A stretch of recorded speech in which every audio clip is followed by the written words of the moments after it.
Pookode veterinary college വിദ്യാർത്ഥിയായിരുന്ന JS സിദ്ധാർത്ഥന്റെ മരണത്തെ തുടർന്ന് university പുറത്താക്കിയ 18 വിദ്യാർത്ഥികളെ കോളേജിൽ തിരികെ പ്രവേശിപ്പിക്കാനുള്ള സിംഗിൾ ബെഞ്ചിന്റെ ഉത്തരവ് ഡിവിഷൻ ബെഞ്ച് തടഞ്ഞു.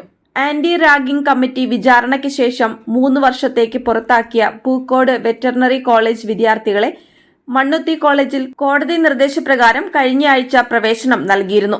ഇതിനെതിരെ സിദ്ധാർത്ഥന്റെ മാതാപിതാക്കൾ ഡിവിഷൻ ബെഞ്ചിന് നൽകിയ അപ്പീലിലാണ് ഉത്തരവ്. സിദ്ധാർത്ഥൻ റാഗിങ്ങിനു വിധേയമായി മരണപ്പെട്ട സംഭവത്തിൽ കുറ്റക്കാരായ വിദ്യാർത്ഥികളെ തിരികെ പ്രവേശിപ്പിക്കാൻ അനുമതി നൽകിയ ഹൈക്കോടതി സിംഗിൾ ബെഞ്ച് ഉത്തരവിന് എതിരെ സിദ്ധാർത്ഥന്റെ അമ്മ ഷീബയാണ് ഡിവിഷൻ ബെഞ്ചിനെ സമീപിച്ചത്.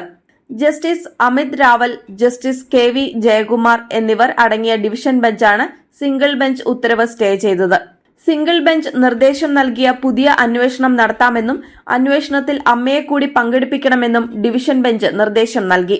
വിദ്യാർത്ഥികൾ റാഗിംഗ് നടത്തുന്നത് കിരാതവാഴ്ചയ്ക്ക് തുല്യമാണെന്നും ഇത്തരക്കാർ വിദ്യാഭ്യാസ സ്ഥാപനങ്ങൾക്ക് പുറത്തു നിൽക്കേണ്ടവരാണെന്നും കോടതി നിരീക്ഷിച്ചു.